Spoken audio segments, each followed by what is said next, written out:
Levi Brackman here with the Jewish Wisdom for Business and Life podcast. This is the 50th episode of the Jewish Wisdom for Business and Life podcast. I'm going to do a look back over the last 50 episodes. This is also the final episode of season 3, and next week starts season 4. We're going to talk about Masechet Sotah or Tractate Sotah. But first, a look back of the last 50 episodes of the Jewish Wisdom for Business and Life podcast. I'm really excited that we got to 50 episodes.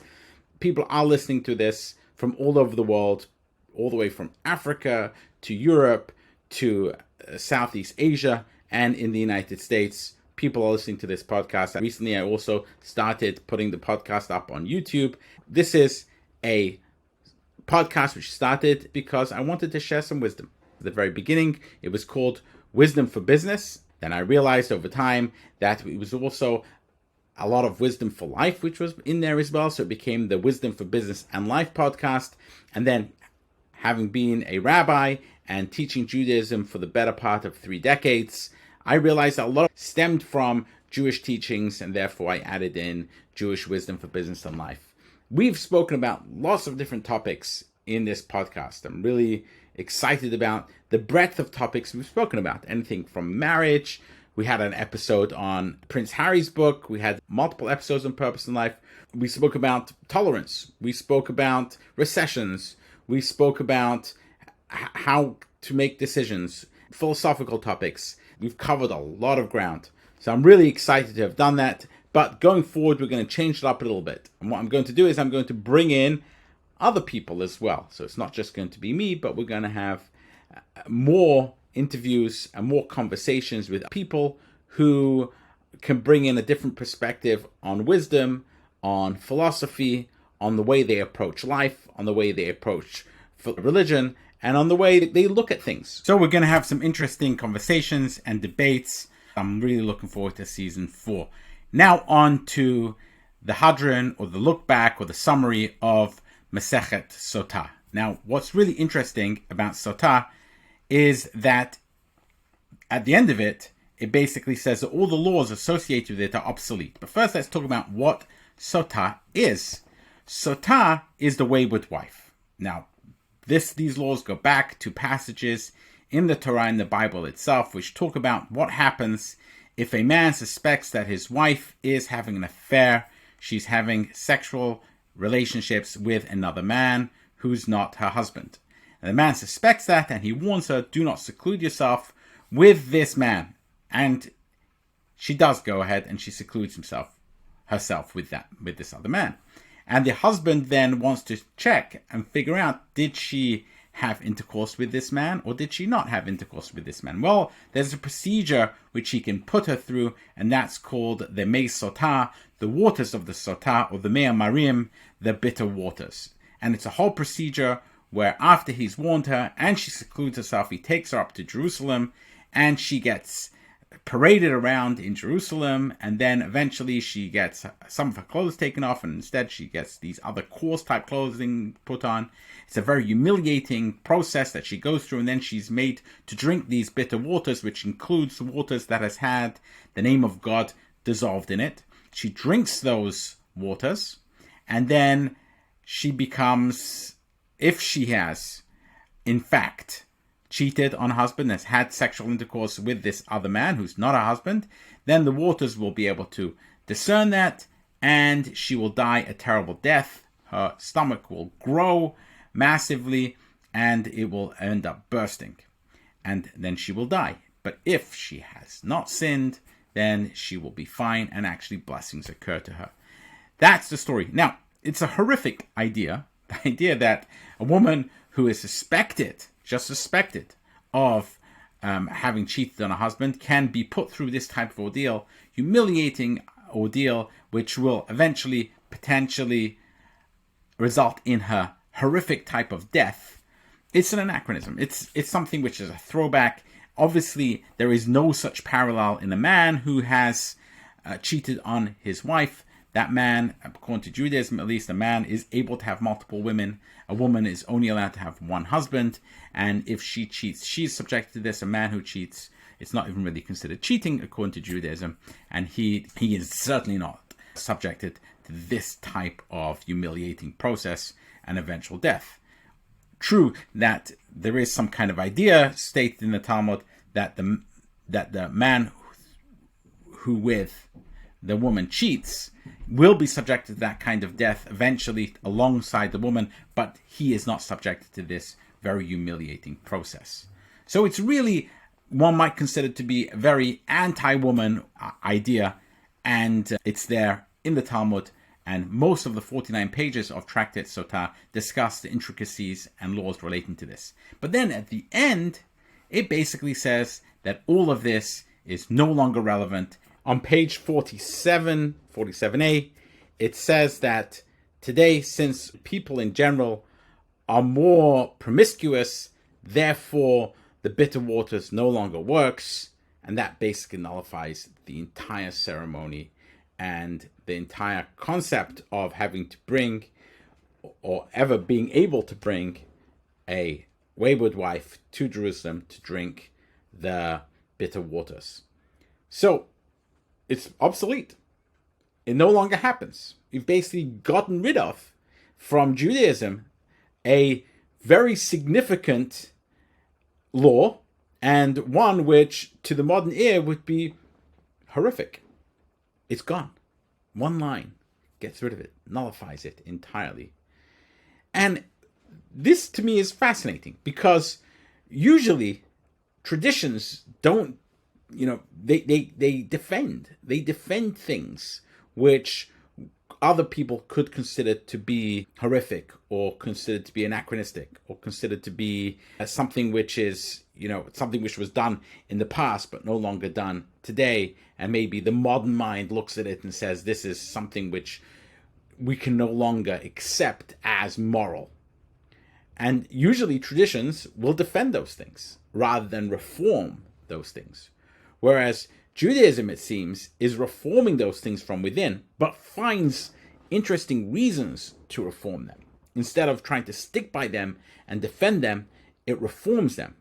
But it reforms them in such a way where it maintains the body of knowledge of previous ideas and laws, but then just finds a way to say that those are obsolete, but that doesn't mean that the laws and the study of it is obsolete. Another example of this. In the Bible, there is this law with regard to the rebellious son. And the rebellious son is also another one of these ideas which, if you look at it, you would feel is really horrific. Because it talks about a child, 12 years old, 13 years old, a young man, and that young man is acting in a way in which the parents are unable to control, and you take them to the elders of the city, and the elders, they look at it and they judge him, and if he is actually judged to be a rebellious child, he is stoned to death. Now, this idea of stoning a child to death feels to the modern mind, but I bet also to the ancient mind, as something which is horrific.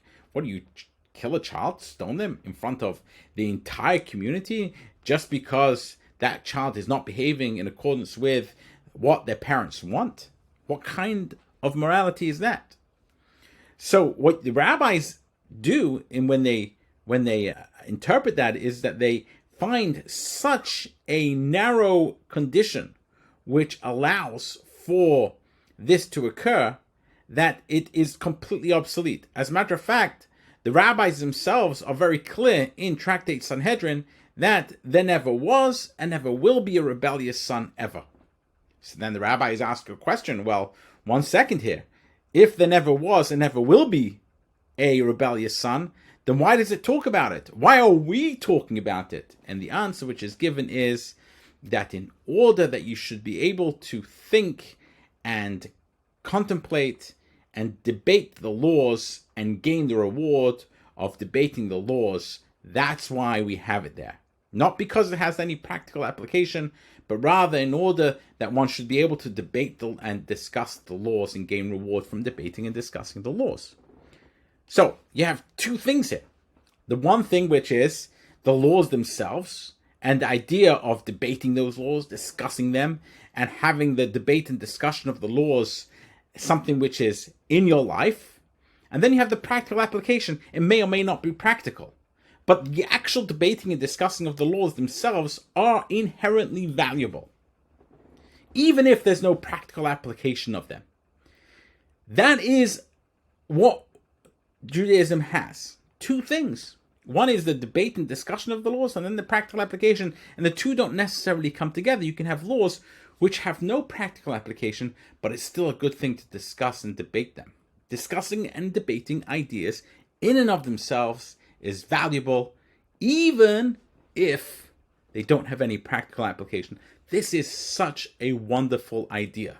It is an idea which is very, very close to Judaism, and something which Jews have imbibed inherently. We Jews, we love debating, we love discussing, we love studying. It's part of our DNA.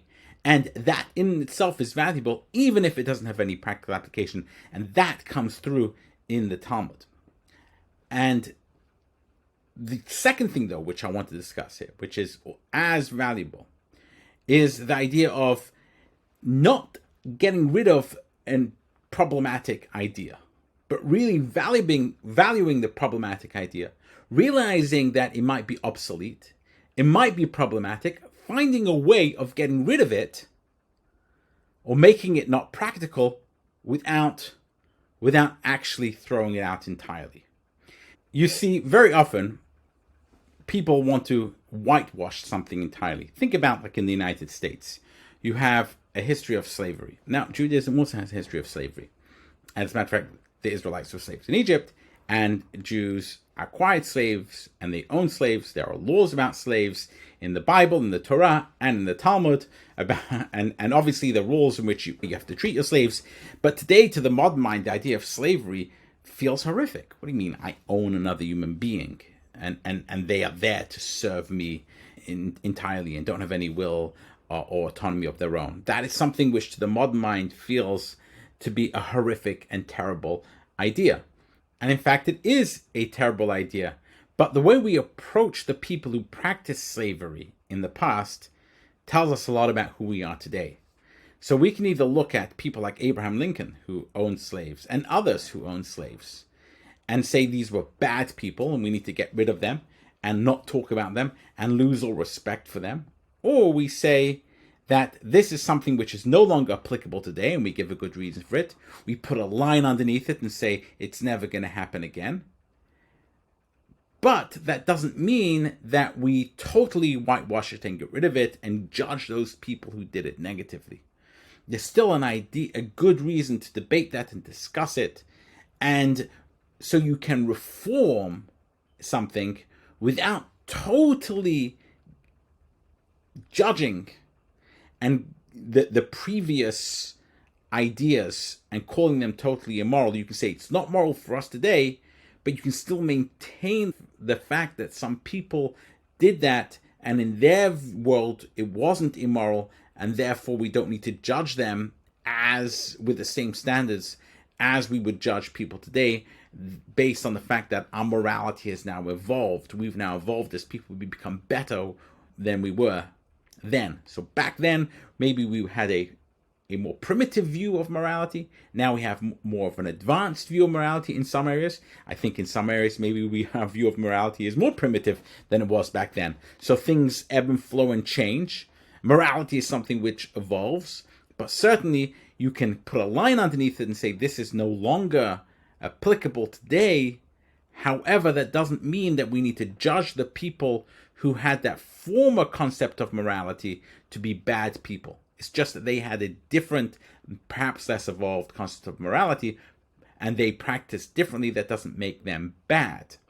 We ought not to judge people based on the way we see things today when they were different back then.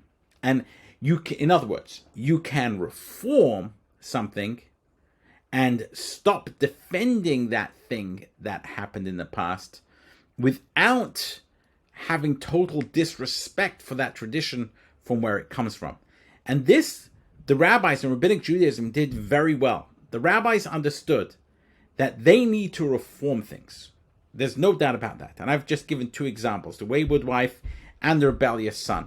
And rabbis realized that these were two ideas which would be considered today to be immoral, and they would be considered to be an anachronism and backward thinking, and therefore perhaps we should put a line underneath it and make them totally unapplicable today, obsolete.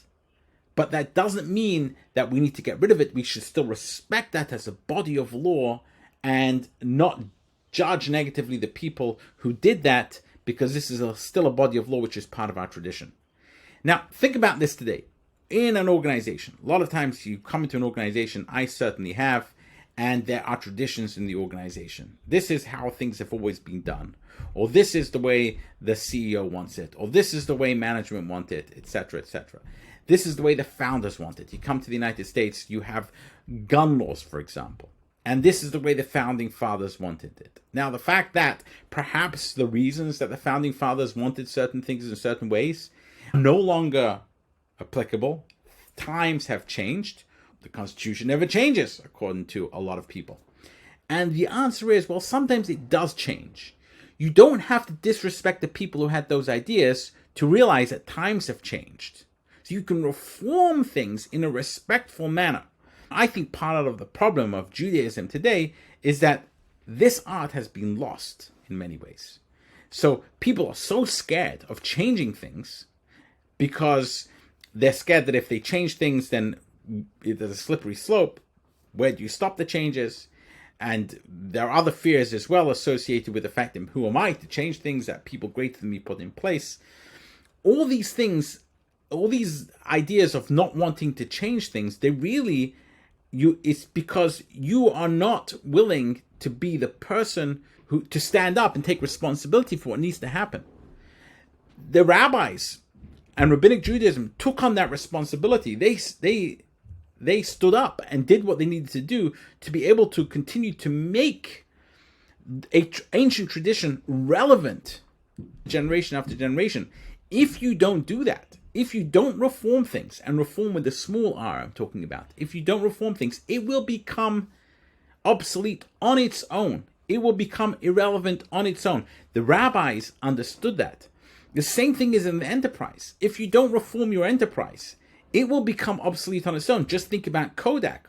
All the big companies which didn't reform, Blockbuster, all these companies which didn't reform, they didn't realize that times they were changing.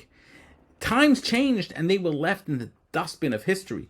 The reason why Judaism remains in many ways is because the rabbis realized that they needed to reform things in a way in which respected the tradition and said, hey, this tradition is something which we still need to study, and there is reward and value in studying these ideas, even if the practical application of them are totally obsolete. There's huge wisdom in this. For our lives, for our traditional lives, for our business lives, to understand that just because things have changed doesn't mean that which went before it is no longer valuable. You may have worked really hard on a business and you need to pivot. That which you did previously doesn't become unvaluable. It is still very valuable. It led you to the next thing. It is part of the evolution of your business. That you, as a person previously, there are things maybe which we had ideas and maybe behaviors which are now we realize they were wrong behaviors. We don't need to necessarily say they were wrong, wipe them out entirely. Rather, we evolved to the next level. Now, what made us who we are is what we had before. I'm no longer doing that. I no longer think that way. However, I'm not going to try and get rid of it. I'm not going to say that which I was previously is bad. It's not bad. It brought me to where I am today. It doesn't, I'm going to stop doing that. I'm going to make that behavior obsolete. But I'm not going to get rid of it entirely. I'm going to honor that because it made me who I am today, the evolved human being that I am today. The same thing in business. You may realize that I had a business previously. Market conditions have changed. I need to pivot. And now I'm going to be something different. My business is going to be something different. The drivers of revenue are going to be something different. But that doesn't mean that what I did before was completely a waste of time. It isn't. It is something which helped me get to where I am today. I can still hold that as valuable and make sure that I've learned from it as much as I can. That is, to me, the lesson of the tractate of Sotah. Sotah, the wayward wife, the concept of it It's horrific. It's something which no one would want to do today. When you study it, you're like, I can't believe that there's even laws regarding this.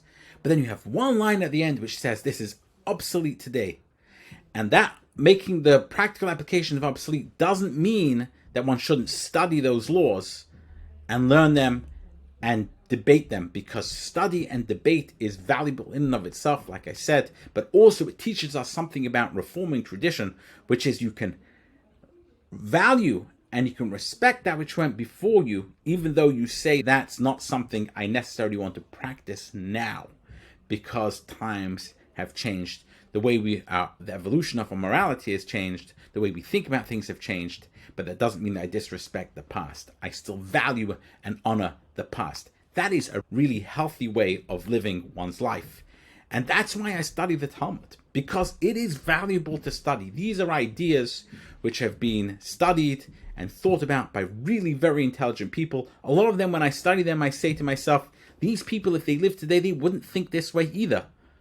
But it's valuable to study those ideas because they've been put out there by really intelligent people. They're part of our tradition, and that tradition is what brought us to who we are today. And to understand who we are today, we have to study what went on in the past. So this has been the final episode, the 50th episode of the Jewish Wisdom for Business and Life podcast. The next season starts next week. I'm really looking forward to that. We're going to change it up a little bit, bring on, it'll be, some of them will just be me solo, but others we're going to bring on an interesting group of people to talk to and discuss different ideas with. So it's not just going to be my ideas. Maybe a little bit of debate will happen. Hopefully it becomes more interesting. And I hope you stick around and listen along with me as I evolve this podcast into seeing where it's going to take me. I'm really excited about it. I hope you are too. If you have feedback about this, you have ideas that you want us to talk about, ideas you want me to address, please let me know. You can find me at Levi, Levi, at invown.com, invown.com. And I'm available also on LinkedIn and elsewhere. And also like the podcast wherever you find it. If you enjoy it, like it, leave a review. Again, this is Levi Brackman, Jewish Wisdom for Business and Life podcast, the final episode of season 3, season 4 coming up.